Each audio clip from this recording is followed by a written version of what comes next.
Un ranchero encontró a una niña nativa moribunda en el polvo. A la mañana siguiente, 300 apaches rodearon su cerca. Ezra Whitmore nunca imaginó que salvar una vida pondría la suya en peligro mortal, pero allí estaba ella, apenas respirando en la tierra roja fuera de su cerca, con sangre enmarañada en su largo cabello negro, su ropa apache rasgada y manchada por lo que parecían días de sufrimiento. El sol se ponía tras la meseta cuando Ezra vio la pequeña figura desplomarse cerca de su pozo. Al principio, pensó que era un animal, tal vez un ciervo herido que se había acercado demasiado a su propiedad, pero al acercarse con el rifle listo y las manos curtidas agarrando la culata de madera, vio la verdad que le oprimió el pecho con una emoción inesperada. No tendría más de 16 años. Su piel bronceada, pálida por la pérdida de sangre, tenía los labios agrietados y descoloridos. Respiraba entrecortadamente, con la desesperación como susurros en el viento del atardecer. Ezra se arrodilló a su lado, buscando el pulso en su cuello con sus dedos callosos. Débil, pero allí estaba. Apenas estaba viva. Su mente daba vueltas a las implicaciones. Encontrar a una chica apache en sus tierras significaba problemas, de esos que pueden costar la vida a un hombre por estos lares.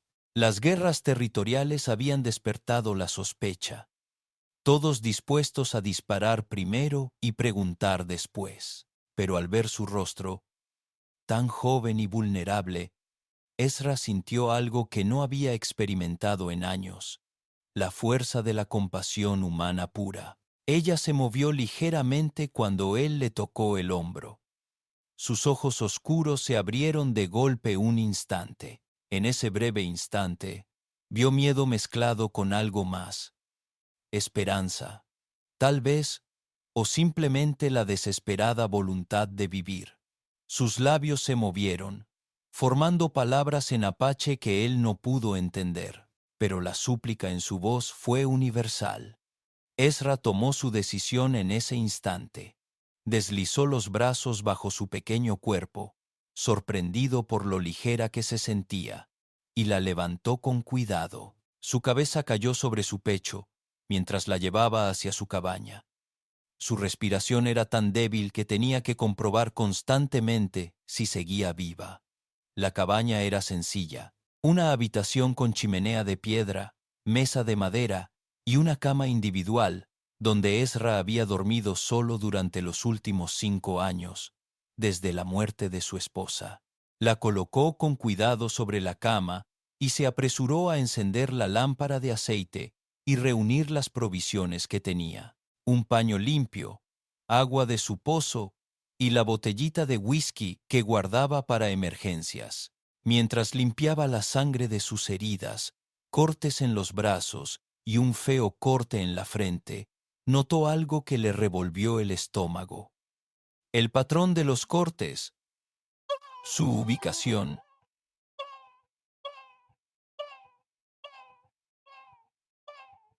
Revelaba una historia de violencia. Alguien había lastimado a esta chica deliberadamente. Perdía la conciencia y la dejaba ir mientras él trabajaba, a veces murmurando en apache, a veces gimiendo suavemente. Ezra se encontró hablándole en inglés, en voz baja y tranquilizadora, aunque sabía que probablemente no lo entendía. «Estás a salvo ahora», susurró mientras le vendaba la frente. «Nadie te va a hacer daño aquí». Pero incluso mientras pronunciaba esas palabras,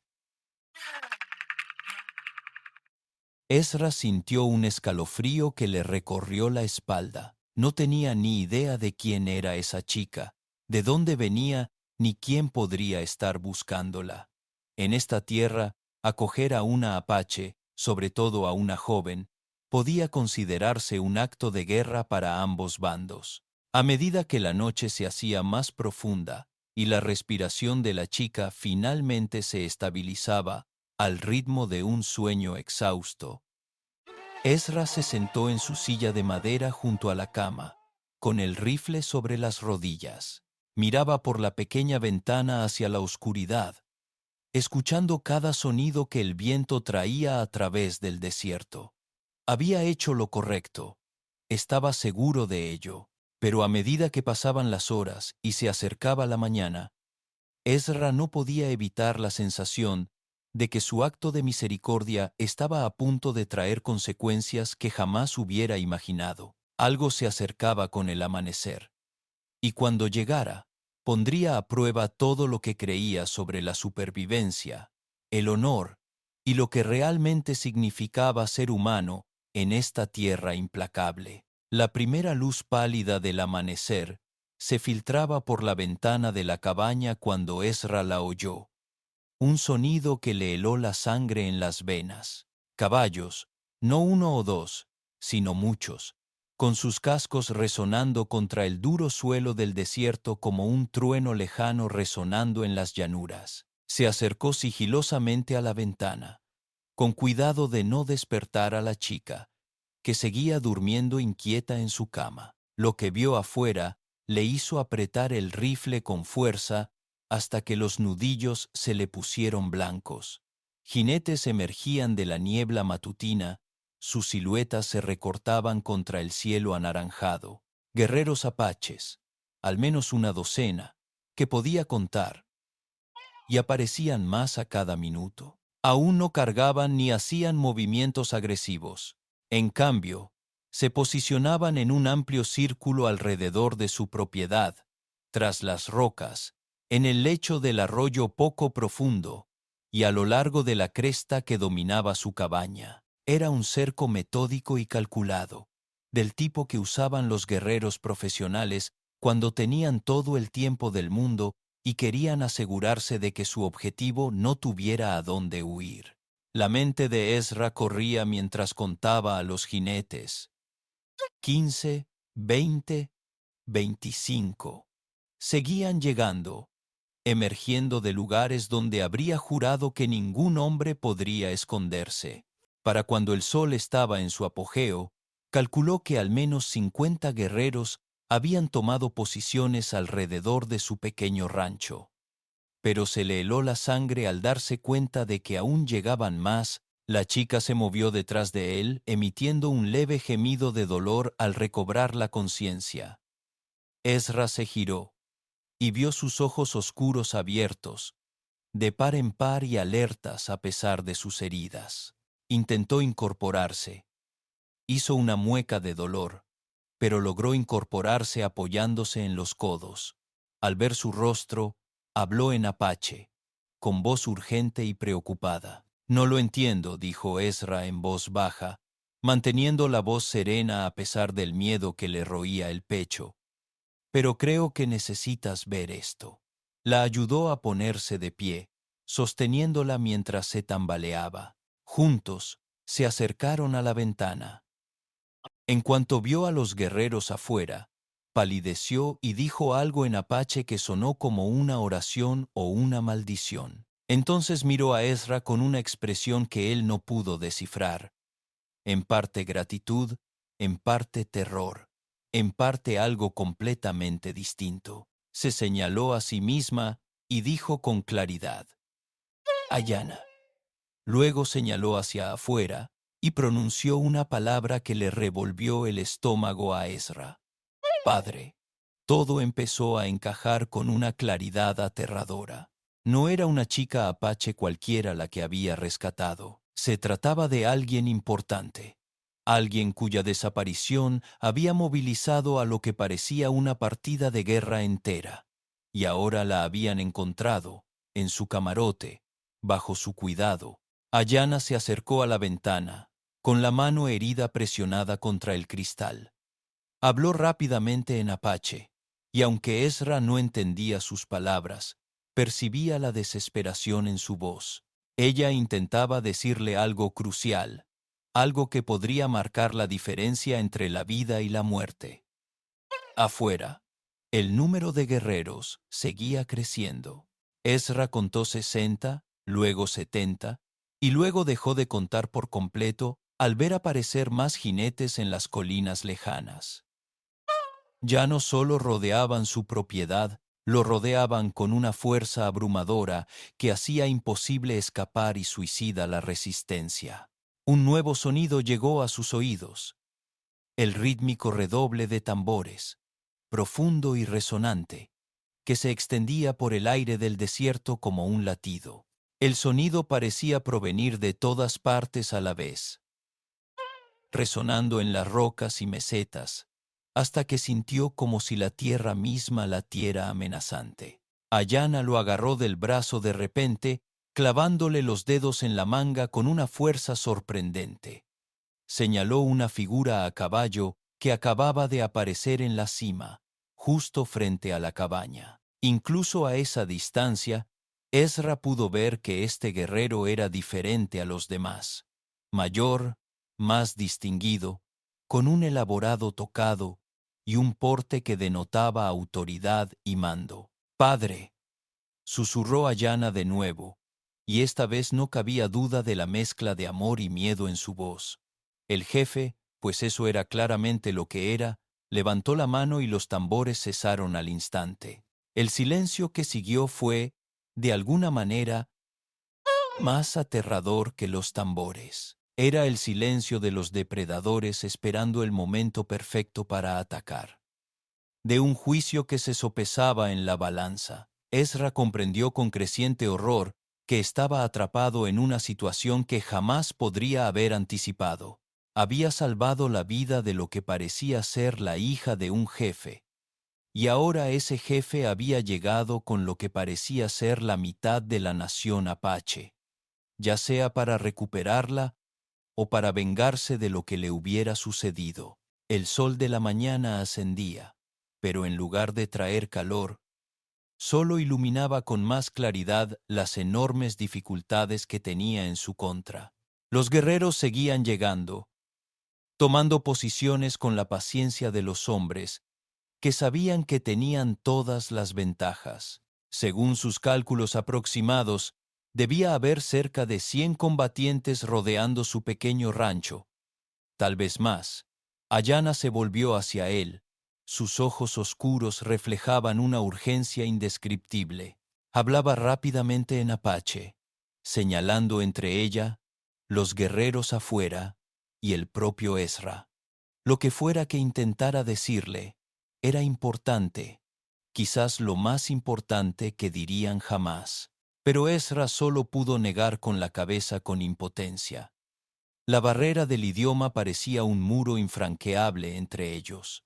Afuera, el círculo de guerreros se estrechaba ligeramente, y él sabía con creciente certeza que lo que sucediera a continuación determinaría si viviría para ver otra puesta de sol. El jefe en la cresta volvió a levantar el brazo, y esta vez un solo guerrero comenzó a cabalgar lentamente hacia la cabaña.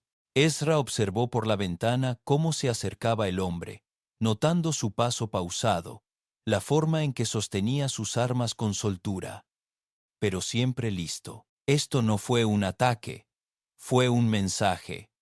El jinete se detuvo justo fuera del alcance del rifle y gritó en un inglés con acento pero claro: «Hombre blanco, tienes algo que nos pertenece». Ezra sintió que Ayana se tensaba a su lado.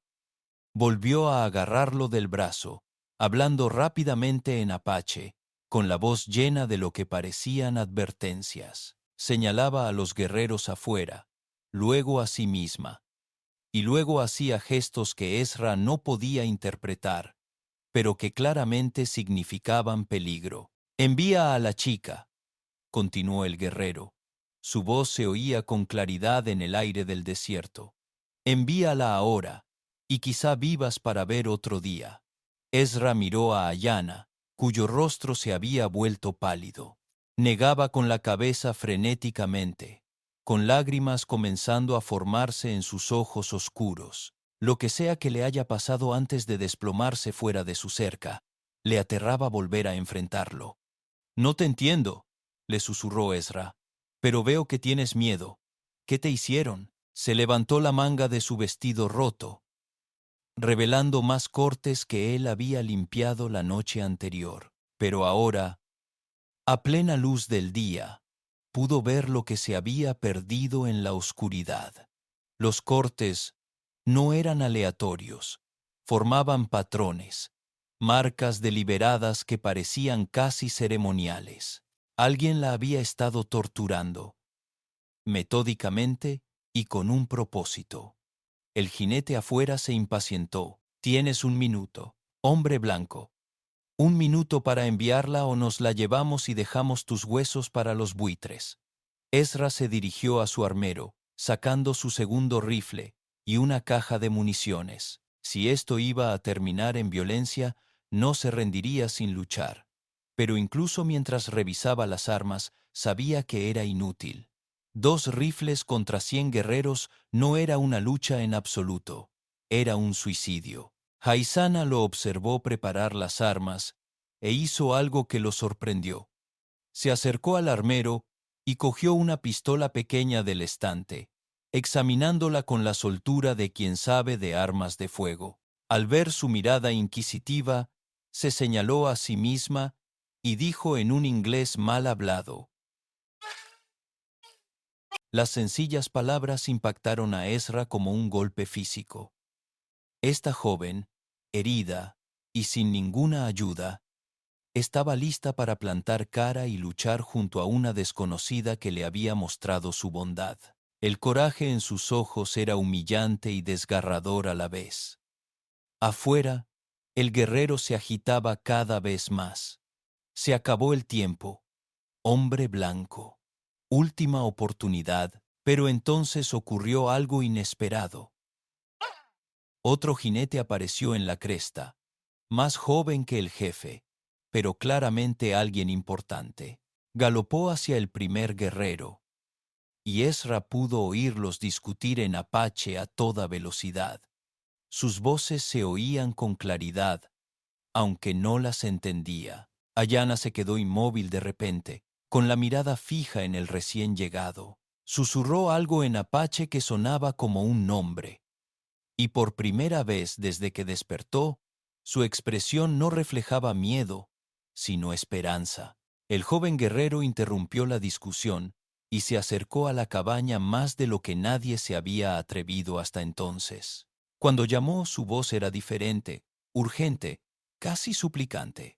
«Hermana», gritó en inglés. «Hermana, estás herida, estás viva». El rostro de Ayana se contrajo de emoción. Apretó la mano contra la ventana y respondió en apache, con la voz quebrada por el alivio y la desesperación. La conversación que siguió fue rápida e intensa, llena de palabras que Ezra no pudo entender, pero de emociones que no necesitaban traducción. Pero incluso mientras hermano y hermana hablaban a lo lejos, Ezra notó algo que le heló la sangre. El círculo de guerreros se estrechaba, acercándose cada vez más a cada minuto que pasaba. Cualquiera que fuera la reunión familiar que estaba ocurriendo fuera de su ventana, no detenía la inevitable confrontación que se avecinaba. El joven guerrero que había llamado a la hermana de Ayana desmontó de su caballo y se acercó varios pasos a la cabaña. Ezra podía ver su rostro con claridad, sus rasgos marcados por la preocupación y la ira apenas contenida. Cuando volvió a hablar, su inglés era mejor que el de los primeros guerreros, más practicado. «Me llamo Kota», gritó. «La chica que tienes es mi hermana, Ayana. Nuestro padre la quiere de vuelta». Ayana respondió desde junto a la ventana. Su voz se oyó a través de la distancia. La conversación entre hermano y hermana continuó en apache, pero Ezra percibió la tensión en sus voces. El rostro de Koda se ensombrecía con cada intercambio, y su mano se movió inconscientemente hacia el cuchillo que llevaba en el cinturón. «Dice que la ayudaste», le dijo finalmente Koda a Ezra, con un tono cauteloso pero aún no hostil. «Dice que le limpiaste las heridas y le diste agua». «Así es», respondió Ezra, asomándose por la ventana, pero con el rifle listo. «La encontré medio muerta fuera de mi cerca. ¿Qué clase de hombre sería si la dejara morir?» Coda tradujo esto para los guerreros que estaban detrás de él, y Ezra pudo ver una ola de discusión entre los apaches reunidos. Algunos parecieron asentir con aprobación, mientras que otros permanecieron impasibles y hostiles. El jefe en la cresta permaneció inmóvil, observándolo todo con la paciencia de quien ostentaba todo el poder en esta situación. «Mi padre quiere saber por qué la lastimaron», continuó Kota. «Dice que no fuiste tú quien le hizo esto». Ayana le habló rápidamente a su hermano, señalando sus heridas y haciendo gestos que parecían indicar a otra persona. La expresión de Koda se tornó atronadora al hablar, y al terminar, se volvió hacia Ezra con algo parecido al respeto en la mirada. «Se la llevaron hace 3 días», explicó Koda, con la voz tensa por la rabia contenida. «Secuestrada por hombres que querían venderla a traidores en el este. Hombres blancos, pero no tú. Escapó, pero la persiguieron. Huyó 2 días antes de desplomarse en tu cerca». Las piezas del rompecabezas encajaron para Ezra. Los cortes sistemáticos en sus brazos, el terror en sus ojos, la forma en que la habían vestido con ropa rasgada que no le sentaba bien. La habían secuestrado, probablemente destinada a uno de los terribles destinos que corrían las jóvenes, que desaparecían en las redes criminales que operaban en la frontera. «¡Esos hombres!», gritó Ezra. «¿Siguen ahí fuera?». La risa de Koda fue amarga. «No, los encontramos ayer. Nunca volverán a hacerle daño a nadie». Las implicaciones flotaban en el aire entre ellos. Los apaches ya se habían vengado de los hombres que habían herido a Ayana. Pero eso no solucionaba el problema actual. Un hombre blanco aún tenía a la hija de su jefe en su cabaña, y la confianza era un lujo que la supervivencia rara vez permitía en esta tierra inhóspita. Si fueras Ezra, ¿qué harías? ¿Salir y arriesgarte a que te dispararan guerreros que podrían desconfiar de tus intenciones, o quedarte dentro y esperar a que perdieran la paciencia y atacaran? Cuéntamelo en los comentarios. Necesito saber qué bando elegirías, porque lo que Ezra decidiera a continuación podría salvarle la vida o sentenciarle la muerte. Una nueva voz rompió repentinamente la tensión. El jefe en persona había bajado de la cresta y se acercaba a la cabaña. Cuando habló, su inglés tenía un fuerte acento, pero era claro, con la fuerza de una autoridad absoluta. «Hombre blanco», gritó el jefe, su voz como un trueno lejano. Su inglés tenía un fuerte acento, pero era claro, con el peso de una autoridad absoluta. «Hombre blanco», gritó el jefe, su voz como un trueno lejano.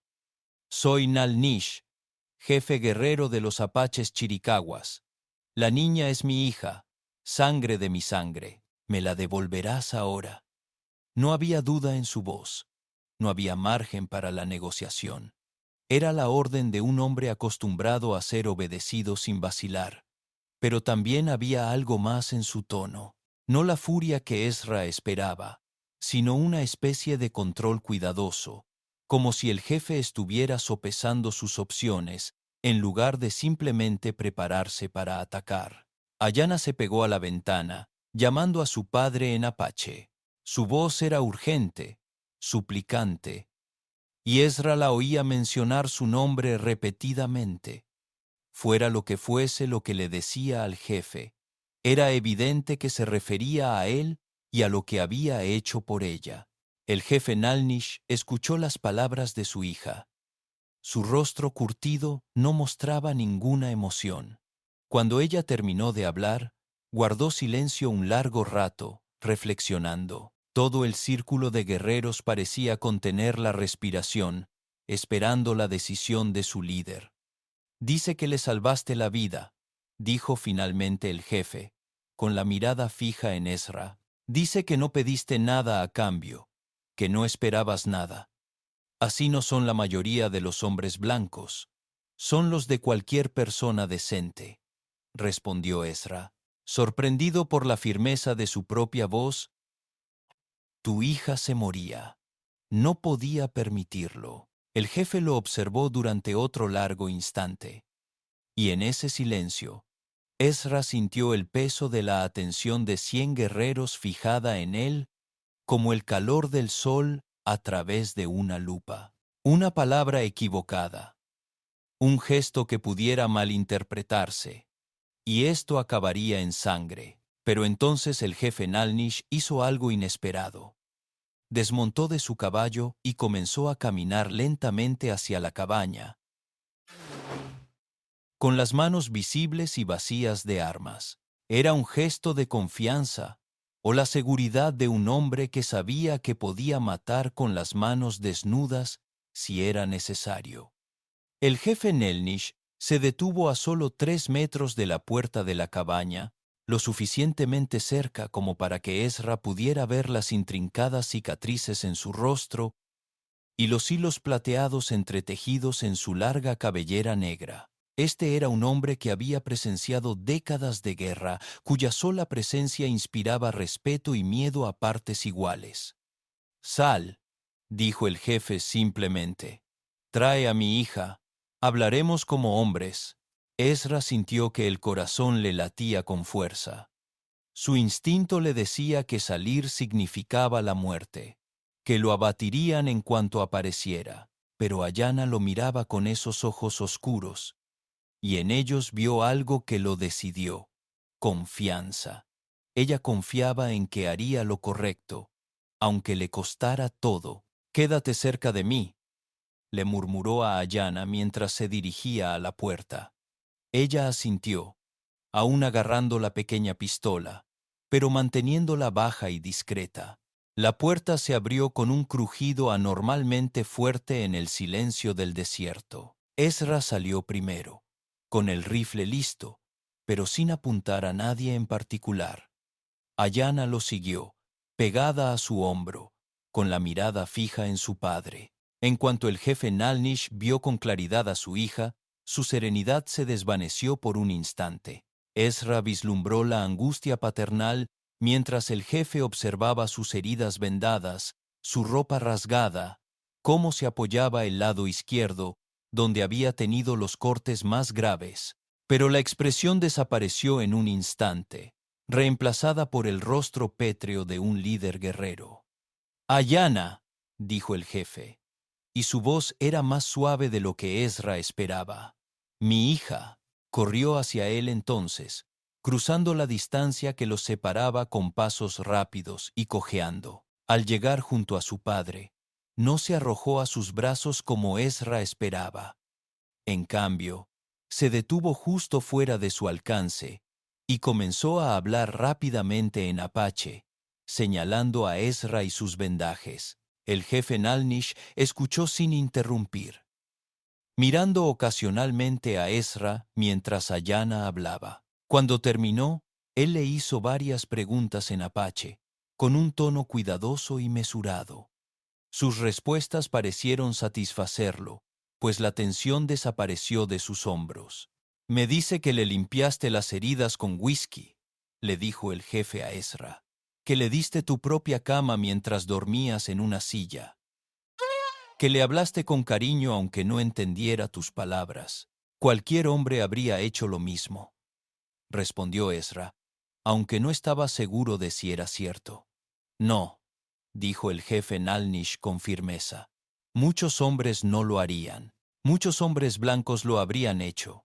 Hizo una pausa, apretando la mandíbula. «Muchos habrían visto una oportunidad en lugar de una obligación». Hizo una pausa, apretando la mandíbula. Muchos habrían visto una oportunidad en lugar de una obligación. La cruda realidad pendía entre ellos. Una joven apache, indefensa y sola, habría sido vista por algunos hombres como alguien a quien explotar en lugar de proteger. El jefe lo sabía, y esa certeza lo quemaba como ácido. «Pero tú no lo hiciste», continuó el jefe. «Elegiste el honor por encima de la ventaja. Esto crea obligación». Ezra no estaba seguro de qué significaba eso. pero la forma en que el jefe lo dijo sugería que era significativo. A su alrededor, el círculo de guerreros permanecía tenso y preparado, pero se percibía un sutil cambio en la atmósfera. Lo que había sido una preparación para la batalla comenzaba a parecerse más a una negociación. Entre mi gente, explicó el jefe Nalnish, cuando alguien salva la vida de la hija de un jefe, se crea una deuda que debe reconocerse. Podrías haberla dejado morir sin sufrir consecuencias. En cambio, te arriesgaste a causarte problemas. No pensé en las consecuencias, admitió Ezra. Solo vi a una joven que necesitaba ayuda. El jefe lo observó un largo instante y luego asintió lentamente. Esto es lo que me dijo que dirías. Dijo que tienes el corazón de alguien que actúa sin pensar en su propio beneficio. Si te gusta la historia, suscríbete al canal. El jefe Nalnish se giró y habló bruscamente en apache a sus guerreros reunidos. Varios de ellos parecieron sorprendidos, incluso perturbados por lo que había dicho. Hubo un breve intercambio acalorado entre el jefe y algunos de sus hombres, pero su autoridad era absoluta. Cualquier objeción que tuvieran fue rápidamente silenciada. Les he dicho que están bajo mi protección, le explicó el jefe a Ezra, que cualquier daño que sufran será considerado un ataque a mi propia familia. Ezra sintió una oleada de alivio tan poderosa que casi le doblaron las rodillas, pero incluso mientras comenzaba a relajarse, notó que no todos los guerreros parecían contentos con la decisión de su jefe. Algunos asentían con aparente aprobación, pero otros mostraban expresiones de ira apenas contenida. El peligro, comprendió Ezra con creciente inquietud, podría no haber pasado aún. Uno de los guerreros que parecía disgustado por la decisión del jefe asusó de repente a su caballo, hablando rápidamente en apache con una clara ira en la voz. Era más joven que el jefe Nalnish, pero se comportaba con la confianza de alguien acostumbrado a ser escuchado y obedecido. La respuesta del jefe Nalnish fue tajante y contundente. Pero el joven guerrero no se rindió. Su intercambio se acaloró, y Ezra vio que otros guerreros empezaban a elegir bando. El intercambio se acaloró, y Ezra vio que otros guerreros empezaban a elegir bando. Algunos acercaron sus caballos para apoyar al contrincante, mientras que otros permanecieron leales a su jefe. ¿Qué pasa?, preguntó Ezra en voz baja. Ayana, que observaba la discusión con creciente alarma, se volvió hacia él con la preocupación grabada en el rostro. Dakota, dijo, señalando al retador. Él es. Buscó la palabra en inglés. Líder de guerra, bajo el título Padre. Dice que el hombre blanco trae maldición. La discusión continuó, y Ezra pudo ver que este Dakota no se acobardaba ante la decisión de su jefe. El guerrero señaló con enojo a Ezra, luego a Ayana, hablando con la pasión de quien creía estar luchando por la supervivencia de su pueblo. El jefe Nalnish finalmente levantó la mano para pedir silencio, y cuando habló, su voz transmitía la fuerza de una autoridad absoluta. Pero Ezra percibió la tensión en el rostro del jefe. Este desacuerdo estaba creando una división en su grupo de guerra que podría tener consecuencias peligrosas. Takoda cree, explicó el jefe a Ezra, que mostrar misericordia a cualquier hombre blanco, incluso a uno que nos ayudó, será visto como una debilidad por nuestros enemigos. Dice que animará a más colonos blancos a venir a nuestras tierras. ¿Y tú qué crees?, preguntó Ezra. Antes de que el jefe pudiera responder, Takoda volvió a hablar, esta vez en un inglés mal hablado, dirigido al propio Ezra. El hombre blanco siempre miente. Hoy ayudas, mañana traes soldados. Mejor te matamos ahora, antes de que les digas a otros dónde acampamos. Era difícil rebatir esa lógica brutal. Ezra sabía que algunos hombres usarían su conocimiento de los movimientos apaches para ganarse el favor de la caballería o las autoridades locales. El hecho de que no tuviera intención de hacerlo era irrelevante. Takoda no tenía forma de saberlo. «Te doy mi palabra», dijo Ezra, mirándolo directamente. «No se lo contaré a nadie. La vida de tu hija significa más para mí que cualquier recompensa». Takoda escupió al polvo. La palabra de un hombre blanco no vale nada. Pero entonces Ayana hizo algo que sorprendió a todos. Se acercó al caballo de Takoda y empezó a hablarle en apache, con voz urgente y suplicante. Lo que dijera estaba surtiendo efecto. La expresión del líder guerrero se suavizó al escucharla. Le está contando sobre los hombres que la secuestraron, le explicó el jefe Nalnish a Ezra en voz baja, sobre lo que planeaban hacer con ella. Le explica que tú podrías haber hecho lo mismo, pero en cambio la trataste con el respeto que le mostrarías a tu propia hija. Cuando Ayana terminó de hablar, se hizo un largo silencio. Takoda la miró fijamente, luego a Ezra, con el rostro lleno de emociones que Ezra no podía descifrar. Finalmente, desmontó y se acercó a Ezra. Por un momento, Ezra pensó que el líder guerrero iba a atacarlo. Takoda era más joven y fuerte, curtido por años de combate, y se movía con la fluidez de un luchador nato.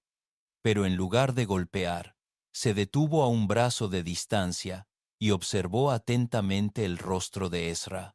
«Dice que tienes cicatrices en las manos de trabajar», dijo Takoda lentamente.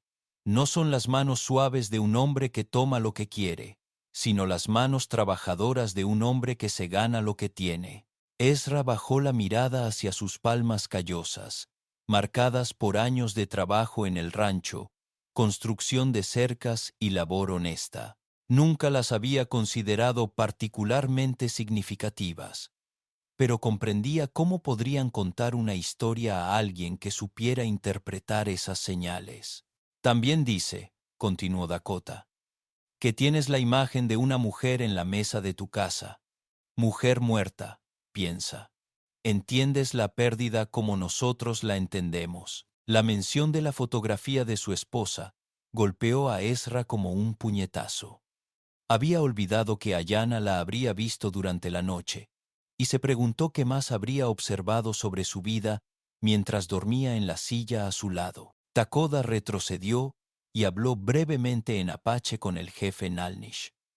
El jefe asintió y luego se dirigió a los guerreros reunidos. Lo que sea que haya dicho, provocó una visible relajación en la tensión que se había estado acumulando a su alrededor. «Dakota ha aceptado mi decisión», le explicó el jefe a Ezra, «pero también ha propuesto algo más, una forma de asegurar que nuestra confianza en ti quede confirmada». La forma en que lo dijo hizo que a Ezra se le encogiera el estómago con una nueva preocupación. ¿Qué clase de confirmación? El jefe Nalnish intercambió una mirada con su líder de guerra y luego se volvió hacia Ezra. «Todavía hay hombres que cazan a gente como mi hija, hombres que ven a las mujeres apaches como propiedades que se pueden comprar y vender. Takoda cree que si de verdad tienes honor, nos ayudarás a detenerlos». Ezra sintió el peso de 100 ojos sobre él al comprender todas las implicaciones de lo que se estaba proponiendo. No solo le pedían su palabra de que. Ezra sintió el peso de 100 ojos sobre él al comprender plenamente las implicaciones de lo que se proponía. No solo le pedían su palabra de que no los traicionaría, le pedían que se uniera a ellos activamente en la lucha contra los mismos criminales que habían herido a Ayana. «Me pides que te acompañe», dijo Ezra lentamente, «para cazar esclavistas y asesinos. Te pido que demuestres que tu misericordia tiene fuerza», respondió el jefe Nalnish.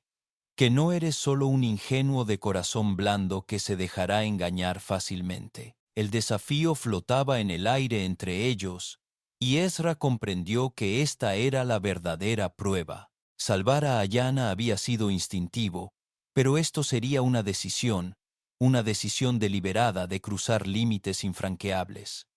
Ezra miró al círculo de guerreros apaches, luego al jefe Nalnish y a Takoda. El peso de la decisión lo oprimió como una fuerza física. Pensó en su vida tranquila en el rancho, la paz que había encontrado en la soledad tras la muerte de su esposa, la sencilla rutina de trabajar su tierra sin molestar a nadie. Pero entonces miró a Ayanna, aún con las marcas de lo que los hombres malvados le habían hecho, y supo que realmente no tenía opción. ¿Cuántas chicas más como tu hija hay por ahí?, preguntó Ezra en voz baja. Demasiadas, respondió el jefe Nalnish con gravedad. El tráfico de mujeres robadas empeora cada año. Mujeres blancas, apaches, mexicanas, no ven la diferencia. Todas son solo propiedad para vender. Takoda habló, su inglés mejorando a medida que crecía su pasión. Hace 3 días encontramos huellas de una caravana. No de colonos, sino de comerciantes. Tienen jaulas construidas en carros, jaulas para personas. La imagen que se formó en la mente de Ezra le revolvió el estómago. Había oído rumores de tales cosas, historias susurradas en cantinas sobre redes criminales especializadas en la trata de personas. Pero nunca imaginó que estuviera tan organizado, tan extendido. ¿Dónde están ahora?, preguntó Ezra, acampados cerca de Snake Creek, esperando más mercancía. Dijo el jefe Nalnish con un claro disgusto en la voz. Esperan una entrega mañana. Mujeres y niños robados de un asentamiento al norte. Ezra sintió algo frío y duro en el pecho. ¿Y quieres que te ayude a detenerlos? Queremos ver si hablabas en serio sobre hacer lo que cualquier persona decente haría, dijo Dakota sin rodeos. Es fácil salvar a una chica que se enamora de ti. Es más difícil arriesgarse ante el peligro de desconocidos que jamás conocerás. El desafío era evidente, y Ezra comprendió que se trataba de algo más que simplemente demostrar su valía a los apaches. Se trataba del tipo de hombre que eligió ser. Al enfrentarse a la certeza de que el mal estaba ocurriendo y que tenía el poder de detenerlo. Mi esposa, dijo Ezra lentamente, sorprendiéndose al hablar de ella con estos desconocidos. Ella solía decir que el carácter de un hombre no se mide por lo que hace cuando la gente lo observa, sino por lo que hace cuando cree que nadie lo sabrá jamás. Hizo una pausa y miró a Ayanna, quien lo observaba con esos ojos oscuros e inteligentes que parecían penetrar su alma. Esas personas en las jaulas, continuó, nunca sabrán mi nombre si ayudo a salvarlas. Nunca sabrán de mi existencia. Pero yo sí, y tendré que vivir con la decisión que tome aquí. El jefe Nalnish asintió lentamente. Esto es sabiduría. Por eso el espíritu de mi hija te eligió para confiar en ti cuando agonizaba. Takoda dio un paso al frente y le tendió la mano a Ezra. Si cabalgas con nosotros, cabalgas como hermano, hermano apache. Esto significa que nos protegemos mutuamente, incluso hasta la muerte. Ezra tomó la mano que le ofrecía, palpando los callos y las cicatrices que marcaban a Dakota, como un hombre que trabajaba con sus manos y comprendía el valor del respeto ganado con esfuerzo. ¿Cuándo nos vamos?, preguntó Ezra. Bueno, dijo el jefe Nalnish simplemente. Mudan su campamento mañana. Hoy es nuestra única oportunidad. La logística comenzó a avanzar con precisión militar. Los guerreros que se habían preparado para la batalla contra Ezra ahora se preparaban para luchar junto a él. Se trajeron caballos, se revisaron las armas y se hicieron planes con la eficiencia de hombres que habían luchado juntos durante años. Ayana se acercó a Ezra mientras éste se preparaba para montar el caballo que le habían traído. Habló en apache, con palabras suaves pero intensas, y cuando él pareció confundido, cambió a un inglés vacilante. Gracias, dijo, por la vida, por el honor, por ser un buen hombre. Extendió la mano y le acarició la cara con suavidad, un gesto tan simple y puro que le arrancó lágrimas inesperadas. En ese momento, Ezra comprendió algo profundo sobre la decisión que estaba tomando. No se trataba solo de detener criminales ni de demostrar su valía a los apaches. Se trataba de elegir ser el tipo de persona de la que su esposa se habría sentido orgullosa.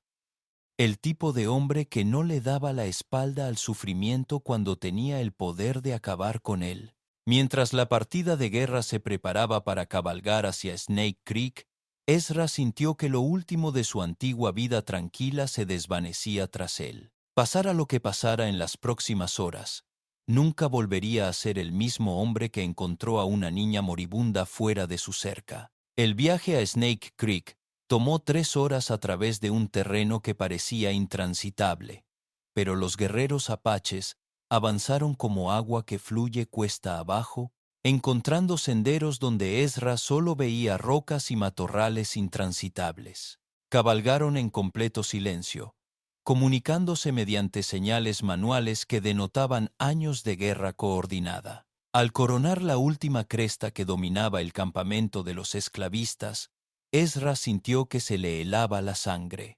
Debajo de ellos, dispuestos en un claro junto al arroyo, se encontraban exactamente lo que Takoda había descrito. Carros con jaulas de hierro empotradas en sus camas, y esas jaulas no estaban vacías. A través de la mira de su rifle, Ezra pudo ver al menos a una docena de personas encerradas en los estrechos espacios, mujeres y niños de diversas edades y etnias, todos con la mirada perdida de quienes habían perdido la esperanza. Algunos estaban heridos, otros simplemente permanecían sentados en un silencio derrotado, pero todos presentaban las marcas del trato brutal. El jefe Nalnish apareció a su lado, moviéndose tan silencioso como el humo. 15 guardias, susurró. Bien armados, pero sin esperar un ataque. Creen que aquí están a salvo. Ezra contó a los hombres que se movían por el campamento. Eran tipos de aspecto rudo, la clase de depredadores humanos que se ganaban la vida con el sufrimiento ajeno. Algunos limpiaban armas, otros cocinaban en una pequeña fogata, pero todos se comportaban con la confianza despreocupada de quienes creen poseer todo lo que ven. El plan es simple, explicó Takoda en voz baja. Rodeamos el campamento. La mitad de nosotros creamos distracción desde el norte. Cuando se disponen a luchar contra nosotros, la otra mitad ataca por la espalda para liberar a los prisioneros. ¿Y yo? ¿Qué? Preguntó Ezra. Tú eliges, dijo el jefe Nalnish simplemente. Luchar con el grupo de distracción o ayudar a liberar a los cautivos. Ambos son peligrosos. Ezra estudió la disposición del campamento, observando la posición de las carretas enjauladas y cómo se movían los guardias. Iré con el grupo de rescate, decidió. Esa gente necesita salir rápido en cuanto empiece la lucha. El jefe apache asintió con aprobación. Buena decisión. Demuestra que entiendes lo que más importa. El ataque comenzó al atardecer, cuando la luz cambiante dificultaría la visibilidad y el ataque de los combatientes apaches. El grupo de distracción atacó desde el norte con gritos de guerra que resonaron en las paredes del cañón, atrayendo la atención del esclavista tal como estaba previsto. Ezra se movió con el grupo de rescate, con el corazón latiendo con fuerza mientras se acercaban sigilosamente a las carretas. El sonido de disparos estalló desde el otro lado del campamento mientras los esclavistas se apresuraban a defenderse de lo que creían que era el ataque principal. La primera jaula a la que Ezra llegó contenía a 3 mujeres jóvenes, poco más que niñas, que se encogieron de miedo hasta que él habló suavemente en inglés. Estamos aquí para ayudar. Los sacaremos de aquí. Romper las cerraduras les llevó unos segundos preciosos, mientras la batalla rugía a su alrededor. Otros guerreros apaches liberaban a los cautivos de los carros restantes, con movimientos rápidos y eficientes a pesar del caos. Pero cuando se rompió la última cerradura y se abrieron las puertas de las jaulas, Ezra oyó gritos a sus espaldas. Algunos esclavistas se habían dado cuenta de la verdadera naturaleza del ataque y corrían hacia los carros. Ezra se giró, con el rifle en mano, mientras 3 hombres armados cargaban hacia ellos. Su primer disparo derribó al líder, pero los otros 2 siguieron avanzando. Fue entonces cuando Takoda apareció a su lado, con su rifle disparando con una precisión letal. Los esclavistas restantes cayeron, pero seguían llegando más. La batalla se había convertido en el tipo de combate cuerpo a cuerpo que podía decidirse en cualquier dirección en segundos. «Adelante», gritó Takoda a los cautivos liberados. «Corran hacia las rocas». Pero no todos podían correr. Algunos estaban demasiado débiles, otros demasiado heridos.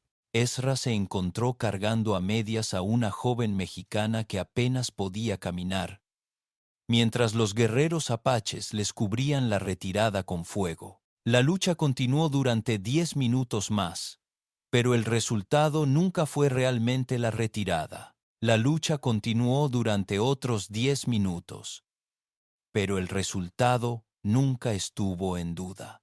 Los esclavistas eran superados en número y en combate, y estaban completamente desprevenidos ante un ataque de guerreros apaches que conocían el terreno y luchaban con la furia de quienes defienden a sus familias. Cuando el último disparo resonó en el silencio del desierto, 15 criminales yacían muertos y 23 inocentes estaban libres. Mientras los cautivos rescatados recibían agua y atención médica básica, el jefe Nulnish se acercó a Ezra. El ranchero le vendaba un corte superficial en el brazo, donde la bala de un esclavista lo había rozado. Pero por lo demás, estaba ileso. «Luchaste bien», dijo el jefe simplemente, como un guerrero descuidado. Ezra miró a los prisioneros liberados, muchos de los cuales lloraban de alivio o intentaban consolarse mutuamente. Entre ellos vio los rostros que habrían atormentado sus sueños si hubiera elegido quedarse a salvo en su rancho. «Esta gente», dijo Ezra en voz baja, «tiene familias en algún lugar que los creían muertos». Sí, el jefe Nalnish estuvo de acuerdo. Y ahora esas familias los volverán a ver porque un hombre blanco eligió el honor sobre la seguridad. Estuvo de acuerdo. Y ahora esas familias los volverán a ver porque un hombre blanco eligió el honor sobre la seguridad. Takoda se unió a ellos. Su anterior hostilidad había desaparecido por completo. «Ahora eres hermano Apache», dijo, apretando el hombro de Ezra. «Esto no se puede deshacer. Te has ganado un lugar en nuestras historias». Mientras se preparaban para el viaje de regreso, dividiendo a los cautivos rescatados entre varias familias apaches que los ayudarían a regresar a sus hogares, Ayana se acercó a Ezra por última vez. Cabalgaba con su gente, recuperando el color y con una fuerza cada vez mayor. Habló en apache y luego tradujo cuidadosamente al inglés. «Digo, mi espíritu reconoció a un buen hombre cuando decidió confiar en ti. Ahora muchos espíritus recordarán tu nombre. Si te gusta la historia, suscríbete al canal». 3 días después, Ezra estaba sentado en su porche, viendo cómo el atardecer teñía el desierto de tonos dorados y carmesí. Su rancho volvía a estar en silencio, pero ahora era una tranquilidad diferente. No el silencio del aislamiento, sino la paz de un hombre que había enfrentado al mal a la cara y había decidido luchar. En su mesa, dentro, junto a la fotografía de su esposa, reposaba un pequeño brazalete apache que Ayanna le había dejado. Era algo sencillo, hecho de cuero y hueso tallado, pero para Ezra representaba algo profundo. El momento en que una elección entre la seguridad y el coraje definió no solo su carácter, sino todo su futuro. Los cautivos rescatados habían llegado sanos y salvos a casa.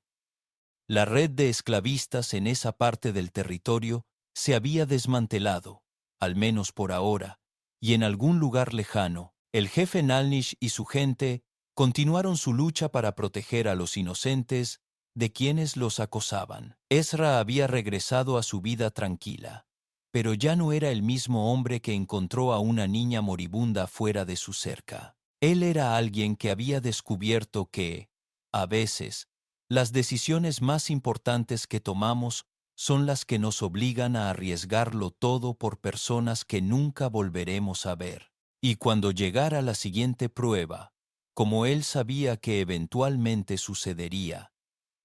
Ahora haz clic en el video en pantalla para escuchar una historia aún mejor que esta, con un giro tan poderoso que no la olvidarás pronto. Haz clic en el video ahora.